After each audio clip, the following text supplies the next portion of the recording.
Religion is to the Balinese both community and nationality. They live with their forefathers in a great family of the dead and the living. Rather than a sectarian system in the hands of a hierarchy of priests, the religion in Bali is a set of rules of behavior, a model of life.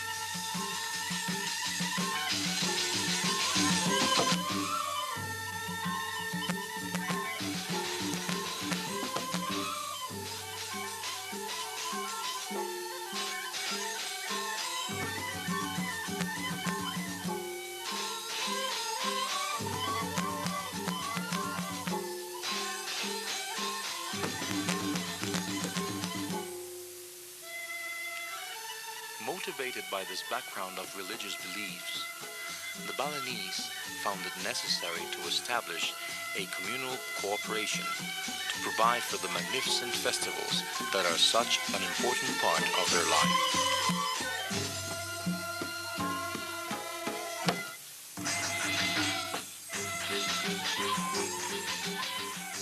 The temple is certainly the most important institution on the island, and every temple celebrates its birthday, or Lalan, on the anniversary of its consecration with a great feast that constitutes the principal social event for the entire community, and in which everybody in the village takes part with equal enthusiasm.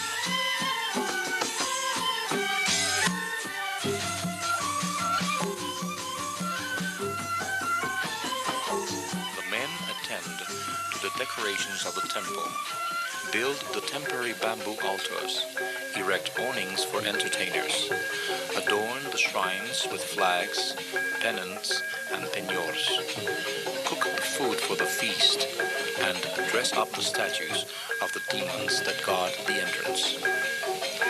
At the same time, the women prepare the offerings and make lamaks. The pemangku receive and bless the offerings that each woman brought. Such is the general pattern along which a temple feast moves. But again, each community has its own way of doing things, and no two feasts are carried out exactly in the same manner.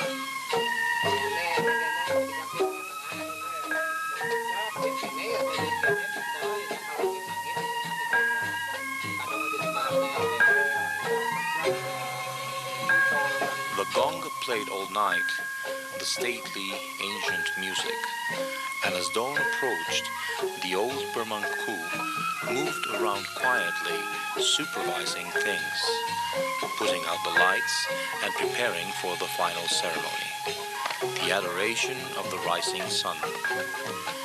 When Mendet was danced again by middle-aged women and offerings were dedicated in the direction of the first rays of sun that appeared in the horizon. This ended the feast, and by morning, when the essence of the offerings had been consumed by the gods, the women came to collect their respective offerings and take them home.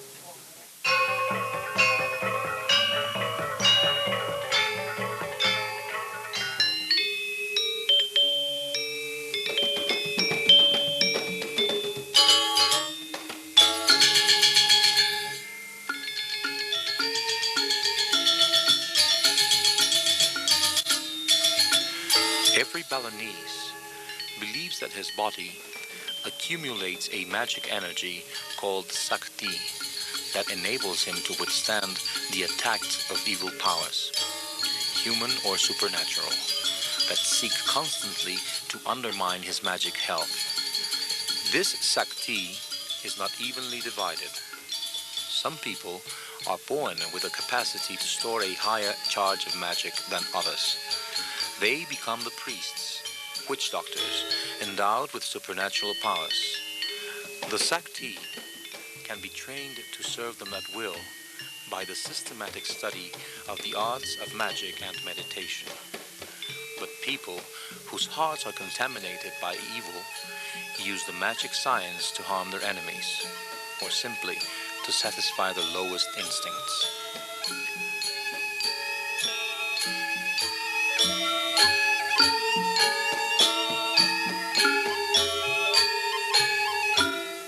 An explanation of the Balinese attitude in regard to personal magic can be found in the principle that constantly obsesses them: strong and weak, clean and unclean. Thus, the individual is magically strengthened when he is in the state of psychic purity, Ening, Suji, Nirmala, acquired through the performance of the cleansing ritual. The antithesis of this is the often mentioned Sebel condition, uncleanliness, when a run-down soul renders one vulnerable to the attacks of evil. Not even the deities are free from becoming Sebel, and like any other woman, Rangda and the death goddess Durga are Sebel once every month.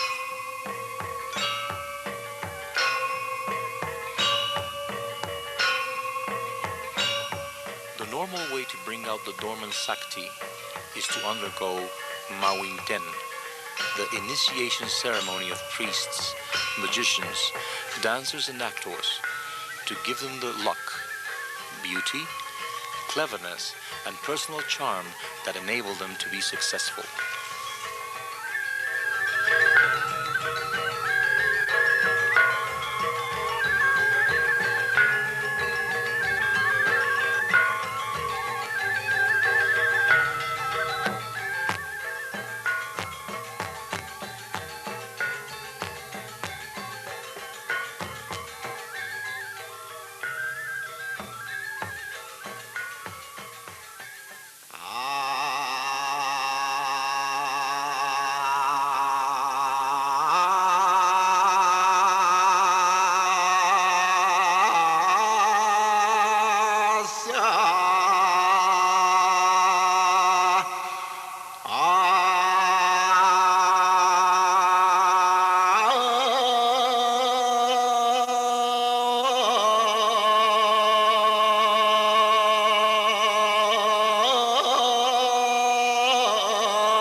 performance of the legend of Rangda that the Balinese theatre reaches the height of its magnificence.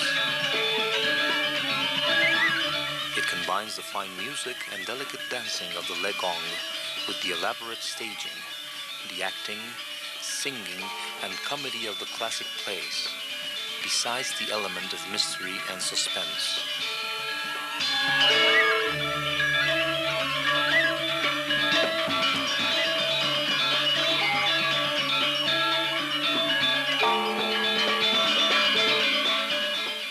Rangda, Queen of the Layaks, and undoubtedly the most interesting character on the island, is the bloodthirsty, child-eating Rangda, the witch-widow mistress of black magic.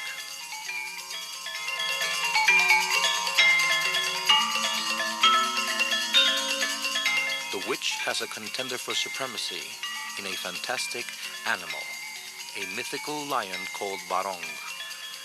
Because of an ancient feud with Rangda, he sides with human beings to thwart her evil plans. And the Balinese say that without his help, humanity would be destroyed. Rangda is the night, the darkness from which emanate illness and death. The Barong is the sun, the light, medicine, the antidote for evil.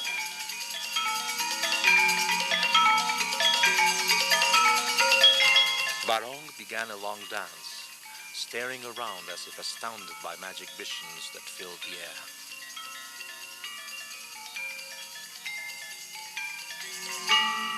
In the meantime, a group of half-naked men sitting on a mat went into trance. They were the assistants of the Barong against Rangda. With their eyes glued on the Rangda, they got up, drawing their krises, advancing like fidgety automatons towards the witch. She awaited them ready with her white cloth, her weapon, ready in her raised hand. She was caught by a group of strong men and led away, but not before she had put a spell on the entranced men by joining the thumbs of her outstretched hands and yelling a curse. By the spell, the krises in the hands of the men turned against them. But the magic of the Barong hardened their flesh so that, although they pushed the sharp points of the daggers with all their might against their naked chests, they were not even hurt. Some leaped wildly or rolled in the dust, pressing the krises against their breasts and crying like children, tears streaming from their eyes.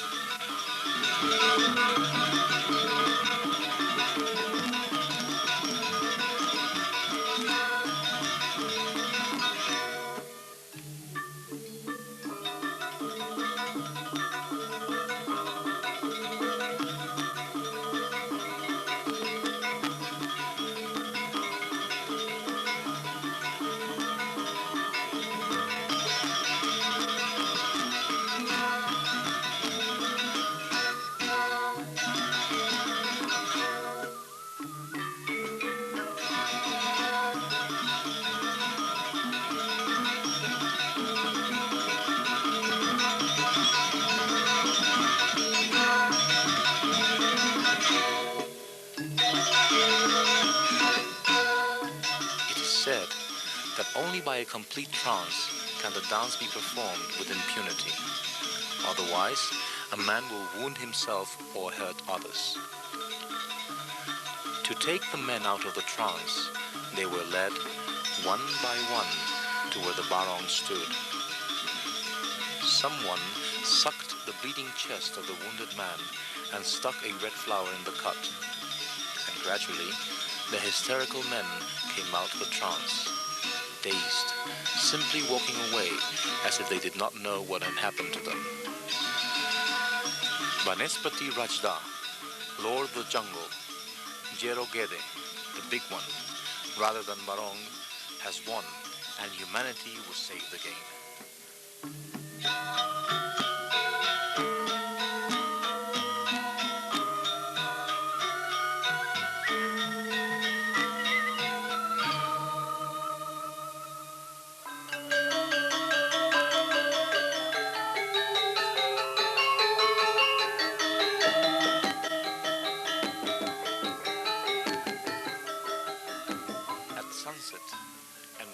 forces of evil defeated, the by now trusting crowd approached to join the groups of smiling youths, richly decorated with golden earrings, bracelets, and silver rings, and accompanied by the music of gongs, flutes, and drums. They marched to the square in order to watch the elderly and married women perform mendet dancing and make offerings of incense and food to thank the gods of the temple of Denpasar.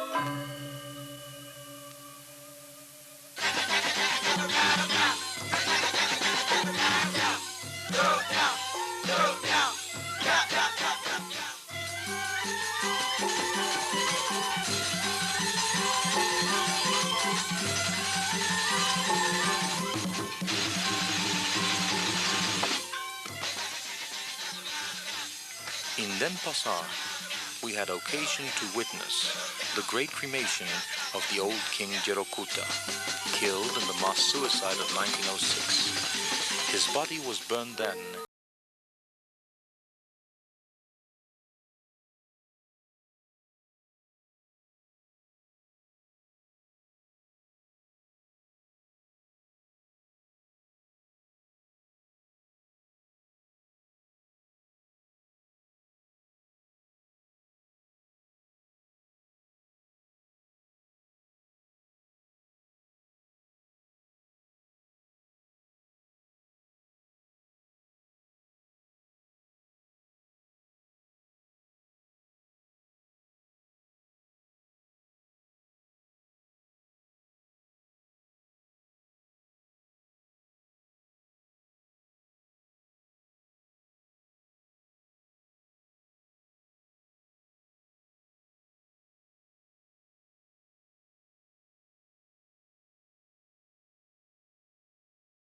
is only the shell, the container.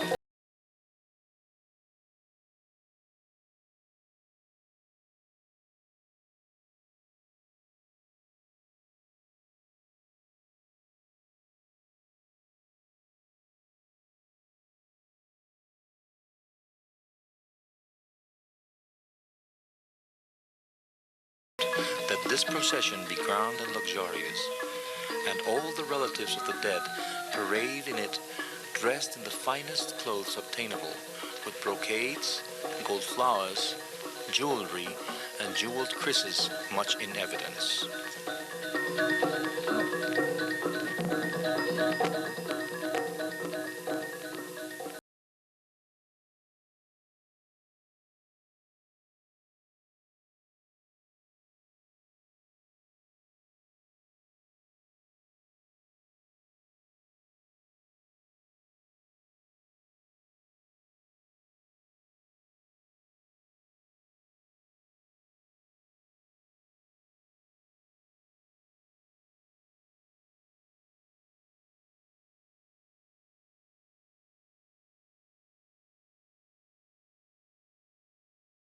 Orchestras, Bali's dancers, and scores of boys carrying spears, banners, and flags, followed by long lines of women bearing offers.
hullabaloo.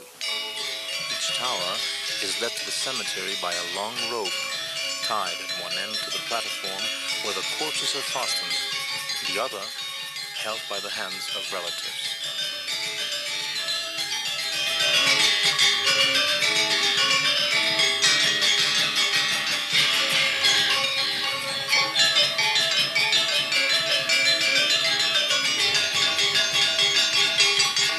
A second party waits outside, ready to snatch the corpse from the first group, and a realistic free-for-all ensues. One group rushes against the other, yelling and booting like madmen until the attacking party runs off, knocking one another down, turning and whirling the body in all directions to confuse it so that it cannot find its way back to the house. The corpse is disrespectfully rough-handled all the way to the tower, carried up the bamboo runway and securely tied to the plank on the uppermost stage, the Ballet Baleano. At cremation ceremonies, hundreds of people in a wild stampede carry the beautiful towers, 60 feet high, solidly built of wood and bamboo and decorated with tinsel and expensive silks, in which the bodies are transported to the cremation grounds. There, the corpses are placed in great cows, hewn out of tree trunks to serve as coffins and covered with precious materials. And cows, towers, offerings and ornaments are set on fire. Hundreds and even thousands of dollars burned in one afternoon in a mad splurge of extravagance by a people who value the necessities of life in fractions and pennies.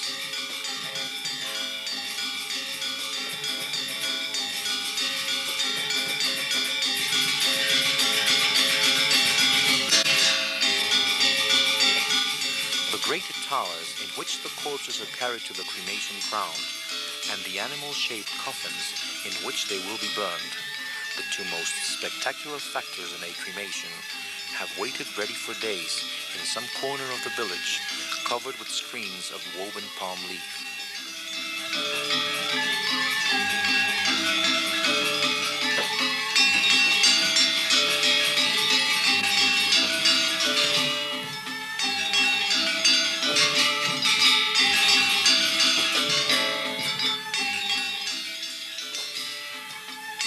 The cremation tower is a high structure, solidly built of wood and bamboo, bound together with rattan and covered with colored paper ornaments and cotton wool dyed in bright colors, glittering with tinsel and small mirrors, shaped like the temple gate and the sun altars.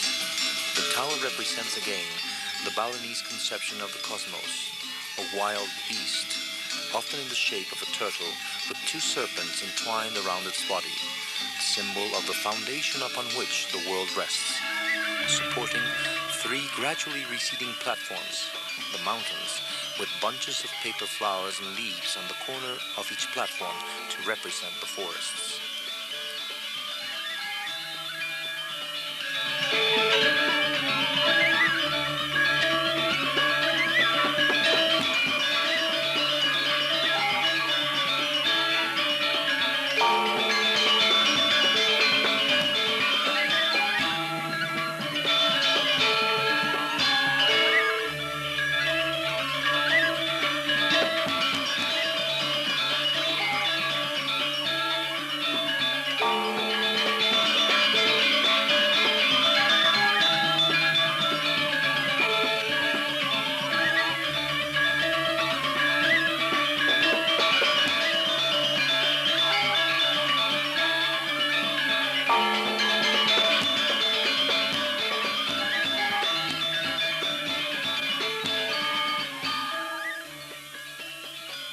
The high priest is in a trance, performing the last maweda on a high platform. The elderly men drink palm wine from tall bamboo vessels, sitting in a boisterous group, and the daughters and wives of the dead men who remain unemotionally quiet in the background.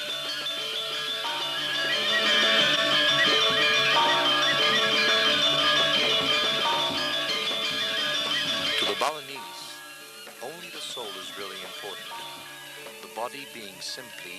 unclean object to be got rid of, about which there is no hysteria. Between incarnations, and until the time comes for its return to this earth, the soul goes to Indra's heaven, the Swarga, a reservoir where life is just as it is in Bali, but devoid of all trouble and illness. But this process does not go on forever. When the individual has attained the highest wisdom and has reached the highest possession among men, he hopes to obtain liberation from the cycle of births and deaths and become a god.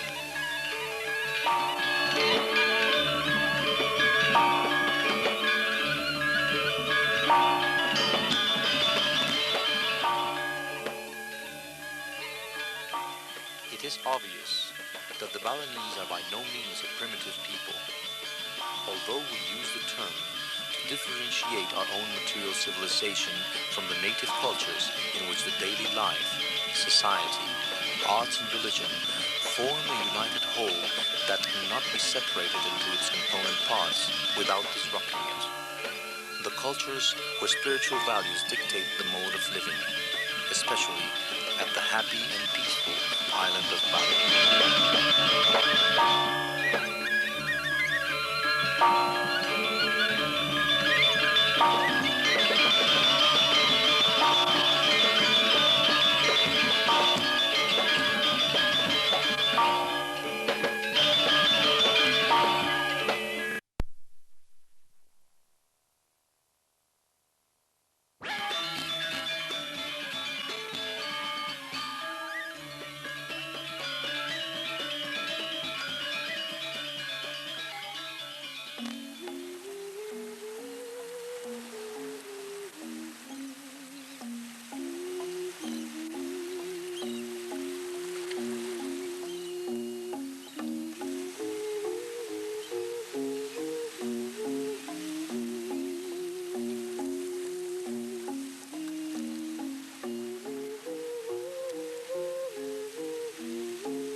The Malay archipelago lies directly on the volcanic belt of the world. Like the backbone of some restless, formidable, antediluvian monster, more than 300 volcanoes rise from the sea in a great chain of islands, perhaps all that remains of a continent broken up in the prehistoric cataclysms, forming a continuous land bridge that links Asia with Australia.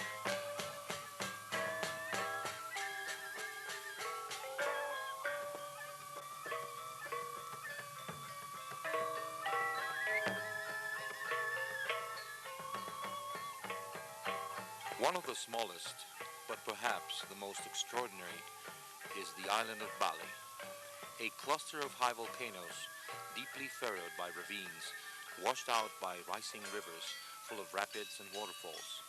It drops steadily to the sea without forming lowlands, just 8 degrees south of the equator. Bali has over 2,000 square miles of extravagantly fertile lands, most of which are beautifully cultivated.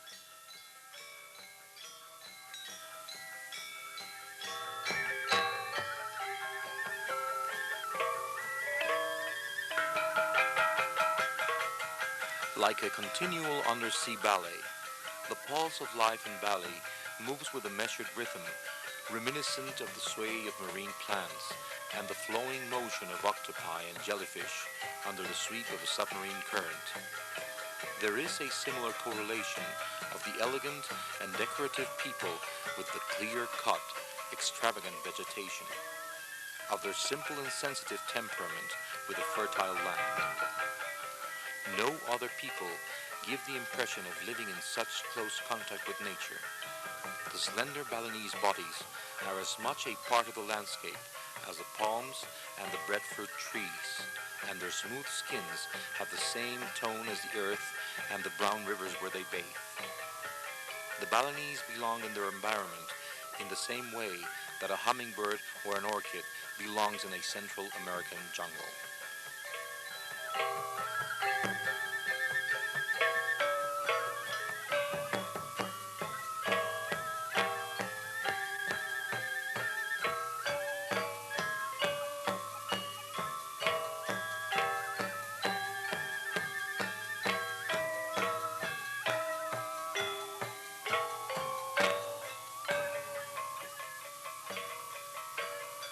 Their reputation for beauty is well justified. The majority of the population are handsome, with splendid physique and with a dignified elegance of bearing in both men and women of all ages. From childhood, the women walk for miles, carrying heavy loads on their heads. This gives them a great coordination of movement, a poised walk, and bodily fitness. Old women retain their strength and do not become bent hags. We were astonished at times to discover that the slender, straight silhouette we had admired from a distance belonged to an old lady with gray hair, walking with ease under 40 or 50 pounds of fruit.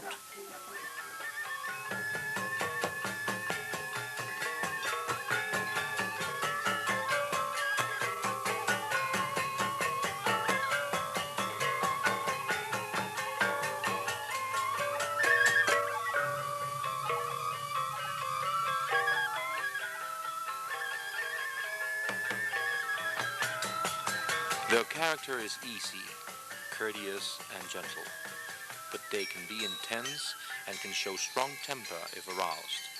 They are gay and witty. There is nothing that a Balinese loves more than a good joke. It is perhaps in their mad sense of humor, this spirit of revelation fun with which they handle even such forbidding subjects as religion and death, that the key to their character lies. Once, when I mentioned the goodness of a very short friend, the immediate reply was, "How could he be otherwise? He is so small."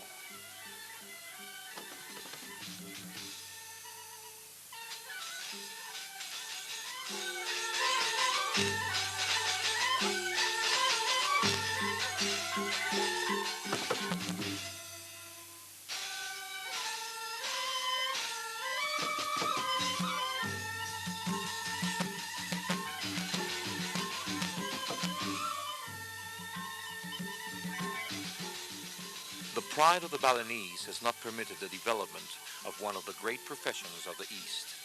There are no beggars in Bali, but this distinction is now being threatened by tourism.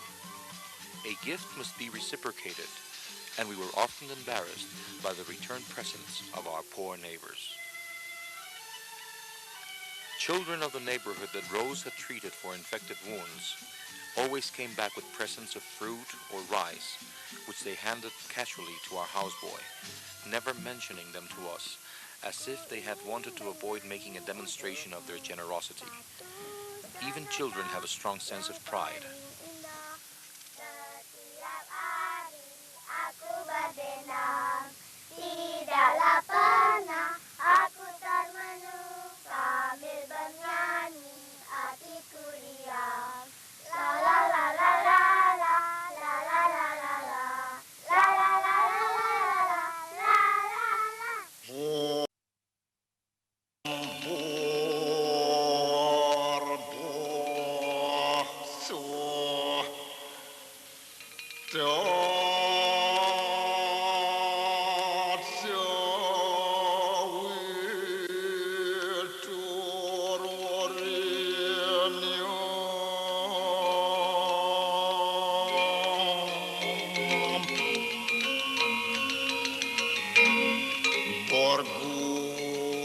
As in all countries near the equator, Bali has an eternal summer with even, warm weather, high humidity, and a regular variation of winds. But the unbearable heat of lands, similarly situated, is greatly relieved by sea breezes that blow constantly over the descending slopes of the four volcanoes that form the island.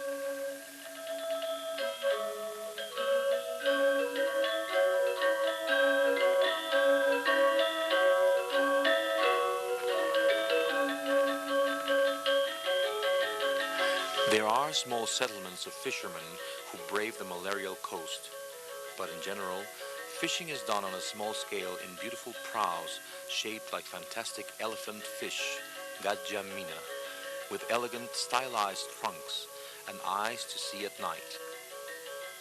Most Balinese seldom eat fish and remain essentially a rice-eating people. They are one of the rare island peoples in the world who turn their eyes not outward to the waters but upward to the mountain tops.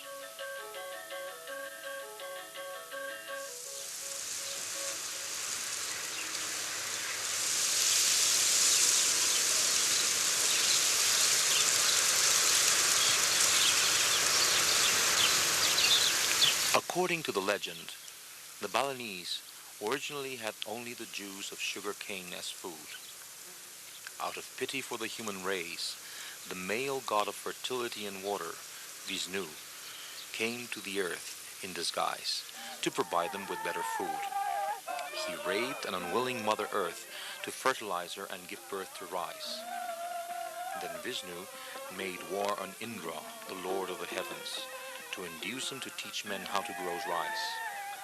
Thus, as the principal source of life and as a gift from the gods, rice was born from the cosmic union of the divine male and female forces represented in earth and water.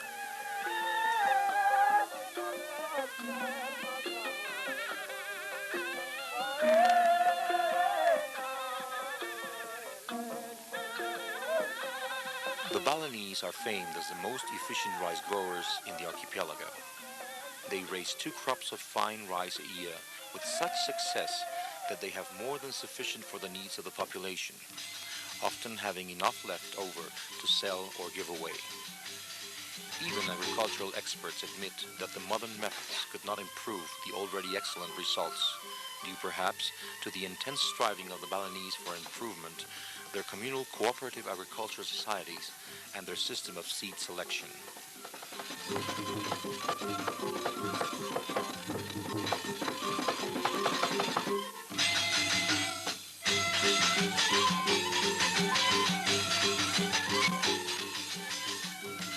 The villages are organized into close-knit boards or councils. Every married man is a member of the council and is morally and physically obliged to cooperate for the welfare of the community. A man is eagerly assisted by the council as a matter of duty. Since the world of a Balinese is his community, he is anxious to prove his worth, for his own welfare is in direct relation to his social behavior and his communal standing.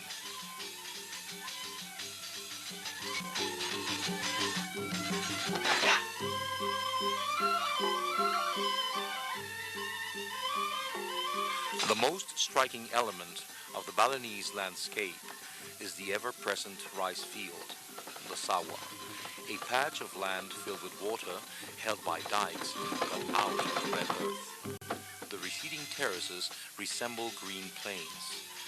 When they are first filled with still water, they are like mosaics of mirrors that reflect the clouds. Later, they are sprinkled with the dainty blades of the newly planted rice in an all-over pattern of chartreuse on a ground of brown ooze. Eventually, a tender yellow-green carpet, which turns to a rich gold ochre as the grain ripens.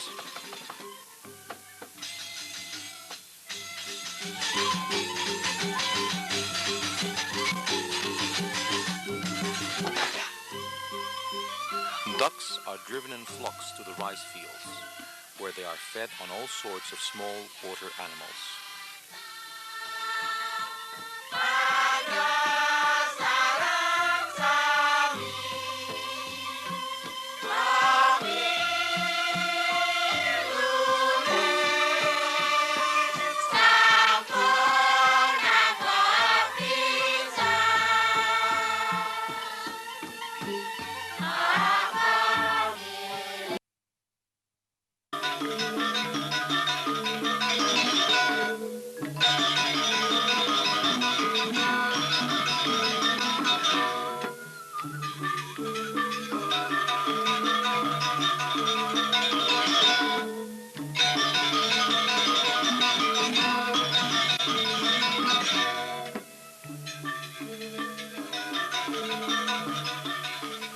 obvious that the small landowners could not carry out alone the tremendous task of attending to the work of irrigation.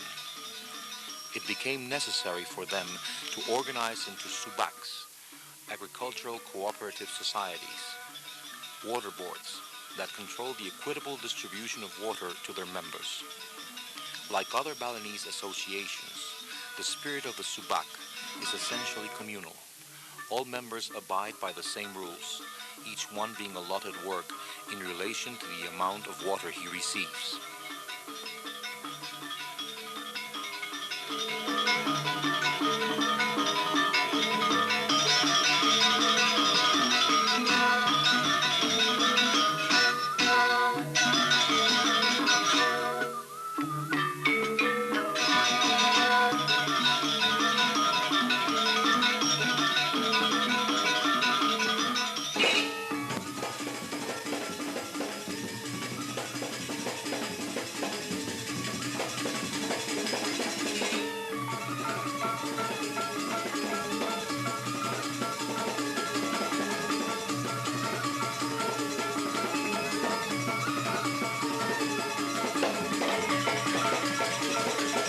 At harvest time, every morning and every evening, one sees the people in the streets. Men going to work, nonchalantly beating rhythms on their agricultural implements, or returning from the fields overlaid with sheaves of rice heavy with grain.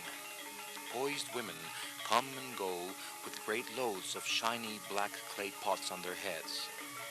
If it happens to be market day in the village, at dawn, the roads are crowded with husky people from the nearby villages who come to sell their produce piles of coconuts, bananas, or vegetables, pottery, mats, baskets, and so forth, carrying on their heads even the table that serves as a stand.